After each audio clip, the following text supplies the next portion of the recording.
वाटाण्यांची अशी आमटी तुम्ही या अगोदर कधी खाल्ली आहे का हे कमेंट करून मला नक्की सांगा बरं का. आज सकाळ सकाळी मस्त असं स्वयंपाकाला लागले होते, कारण आज एका ठिकाणी आम्ही देवीच्या दर्शनाला सुद्धा जाणार आहे आणि मस्त म्हटलं घरूनच स्वयंपाक करून जावा. माझ्या आईनं नेहमी अशा पद्धतीची या वाटाण्यांची भाजी बनवते भाजून कुटून. खूप अप्रतिम अशी ना या वाटाण्यांची आमटी लागते, दाखवतेच तुम्हाला.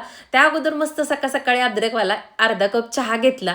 चहा घेऊन झाल्यानंतर लोखंडी तव्यामध्ये 2-3 थेंब तेल टाकलं आणि हे रात्रभर भिजत घातलेले वाटाणेत ना एक वाटी ते भाजायला टाकले होते. बारीक गॅसवरती सतत हलवत हे वाटाणे मस्त भाजून घेतलेत. आता वाटाणे थंड होण्यासाठी ठेवणार आहे. एवढा वेळ म्हटलं आता काय करायचं, तर मस्त म्हटलं कणिक मळून घेऊया. बाहेर प्रवासाला उन्हाळ्यात तर जात असताना ना कधी पण घरून जेवण करून गेलेलं किंवा सोबत डब्बा घेतलेला कधीही चांगलंच. आता वाटाणे थंड झाले आणि इथं कणिक पण मळून झाली. त्यानंतर मात्र मी गॅसवरती कुकर ठेवला आहे, कारण पटकन सकाळ सकाळी ही भाजी शिजेल म्हटलं. कुकरमध्ये 4 चमचे तेल गरम करायला ठेवलं.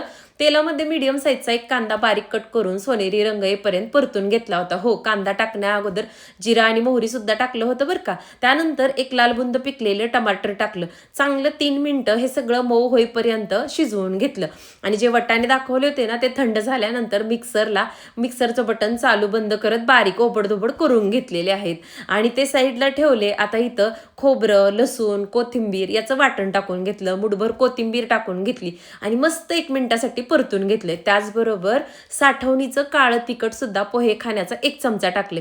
तिखट तुम्ही तुमच्या आवडीनुसार टाकू शकता आणि हे सगळं मिक्स करून 1 मिनिटानंतर जे काही आपले कुटलेले वाटाणे होते ना ते टाकलेत. तुम्ही एकदा बनवून बघा ही भाजी. मस्त तुम्ही पावभाजीच्या भाजीची चव विसराल ना अशा पद्धतीची होते. त्यानंतर 1 चमचा इथं मीठ टाकून घेतले. खूप छान होते ही भाजी. आणि त्यानंतर बघा पोहे खाण्याचा 1 चमचा शेंगादाण्याचा कूट सुद्धा टाकून घेतलाय. खरं तर या भाजीला शेंगादाण्याच्या कुटाची सुद्धा गरज नसते. आणि अगदी 1.5 ग्लास पाणी टाकून घेतलंय आणि 2 शिट्ट्या याच्या करून घेणार आहे. तुमच्याही कुकरमधून उतू जात असेल ना तर झाकण लावल्यानंतर होलमधून वाफ निघायला लागल्यानंतर मग शिट्टी लावून बघा, कुकरमधून ओतू जात नाही. आणि 2 शिट्ट्या झाल्यानंतर इथं तुम्ही बघू शकता असली मस्त अशी वाटाण्याची ही रस्सा भाजी झाली होती ना. खरं तर मी अंगापुरताच रस्सा बनवलाय, कारण मला डब्यात न्यायची. जर खूप पातळ केली ना तर ती सांडली जाईल. तुम्हाला जर आणखीन पातळ हवी असेल ना तर तुम्ही आणखीन 1 ग्लास पाणी टाकलं ना तर तुम्ही चुरून मस्त अशी ही भाजी खाऊ शकता.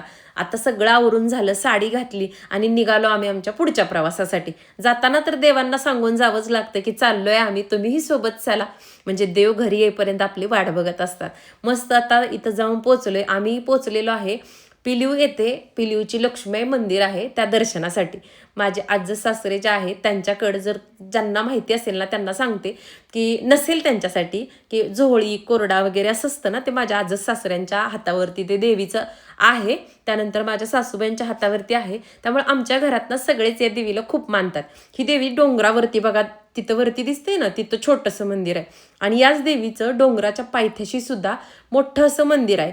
तर या देवीची आख्यायिका अशी आहे की ज्या गरोदर वृद्ध बायका आहेत ना त्यांना डोंगरावरती चढता येत नव्हतं, म्हणून त्या बायकांनाही दर्शन घेता यावं म्हणून स्वतः देवी डोंगरावरून इथं खाली येऊन पायथ्याशी सुद्धा बसलेली आहे. म्हणून आम्ही जेव्हा कधी आम्हाला वेळ मिळतो त्यावेळेस आम्ही आवर्जून या पिलीवच्या लक्ष्मीच्या दर्शनाला जात असतो. तर कोण कोण आपल्या अकलूज परिसरातील किंवा पिलीवच्या परिसरातील माझा व्हिडिओ बघत आहेत आणि या देवीच्या दर्शनाला गेलाय त्यांनी मला कमेंट करून नक्की सांगायचंय बरं का. खूप मस्त. कुठल्याही मंदिरात जातो मी, तिथल्या एक ऊर्जा वाईब्स आहेत ना त्या वेगळ्याच असतात. खूप मनाला म्हणजे प्रसन्न करून देतात आणि आपल्याला तेवढ्याच एनर्जीनं पुढची कामं करायला मस्त ऊर्जा मिळते. त्यामुळे मला देवदर्शनाला जाण्यासाठी खूप आवडतं. आणि जाताना सोबत ना दहीभाताचा नैवेद्य आणि आपल्या परसबागेतील भरपूर फुलं मी घेऊन गेले होते. तर ती सुद्धा इथं तुम्हाला दिसेल जाऊन समोर की सगळी त्या पुजाऱ्यांनी ना देवीच्या चरणी अर्पण केली. त्यामुळे तर मला खूप भारी वाटत होतं. दोन्ही लेकींनी सुद्धा इथं दर्शन घेतलं. माझी देवावरती कोणत्याही बरं का अंधश्रद्धा नाही, मात्र श्रद्धा आहे. कारण जशी निगेटिव्ह एनर्जी असते तशी पॉझिटिव्ह ऊर्जा सुद्धा असते आणि मला माहिती आहे की ती पॉझिटिव्ह विचार करण्याची ताकद आहे ना ते आपल्याला देवावरती ठेवलेल्या विश्वासामुळेच भेटत असते. म्हणून माझा देवावरती खूप विश्वास आहे आणि देवापुढं उभारल्यानंतर ना माझी भली मोठी लिस्ट असते देवापुढं मागण्यांची. देव म्हणजे आपले आईबाप आहेत. आईबापाकडेच लेकरांनी हट्ट करायचा असतो ना, आणि आपण आपलं कर्म करत राहायचं असतं. मस्त इथं बघा देवाचं दर्शन घेतलं. तुम्ही पण भली मोठी लिस्ट माझ्यासारखी ठेवून देवाला मागत चला, एक ना एक दिवस देव देतोच. खूप सुंदर बघा ही पिलीवची लक्ष्मी आई आहे. खूप मस्त वाटतं दर्शन घेतल्यानंतर. आहोंनी आणि मी इथं मनापासून देवाचं दर्शन घेतलं आणि सगळ्याला सुखी ठेव अशी प्रार्थना केली. आणि इथं मी पाया पडत होते तोपर्यंत आहोंनी इथं नारळसुद्धा वाढवला आणि नारळ उभा फुटला.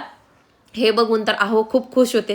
आता त्यांची काय लिस्ट होती हे तर मला काही त्यांनी सांगितलं नाही आणि माहितीही नाही, पण त्यांच्या चेहऱ्यावरचा आनंद बघून मला लक्षात आलं होतं की नारळ उभा फुटलाय, म्हणून आहो खूप खुश आहेत. तर पहिला प्रसाद तर त्यांनी त्यांच्या दोन्ही लेकींना चारला, नंतर मला आणि नंतर त्यांनी. पायथ्याशी असलेल्या देवीच्या मंदिरात तर सगळीकडे दर्शन घेतलं, पण देवीच्या शेजारीच ना ज्योतिबा देवांचं सुद्धा मंदिर आहे. तर कोणाकोणाला ज्योतिबा कुलदैवत आहे त्यांनी कमेंट करून सांगा, आणि आज ज्योतिबाचं सुद्धा तुम्हाला दर्शन घडवून देते.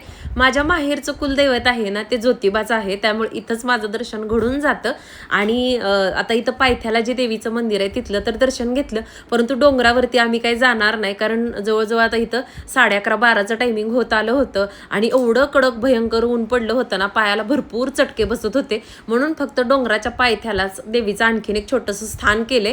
तिथंच जाऊन पटकन पळत पळत आम्ही तिघांनी मिळून दर्शन घेतलं, कारण इथून परत आम्हाला रोहिणीला भेटायला जायचं होतं आणि तिथून परत पल्लवीकडे पण यायचं होतं. त्यामुळं उद्याचा पण आपला व्लॉग काय बघायला तुम्ही विसरू नका. आणि आत्तापर्यंत जर चॅनलला सबस्क्राईब केलं नसेल, या व्हिडिओला लाईक केलं नसेल तर प्लीज लाईक करा. आणि मस्त असं बघा इथंच येताना साळमुख चौकामध्ये मस्त तिथं पेरू फेमस आहे, तिथून एक मस्त पेरू घेतला, आनंद घेतला आणि निघालो पुढच्या प्रवासासाठी. नंतर भेटू, बाय.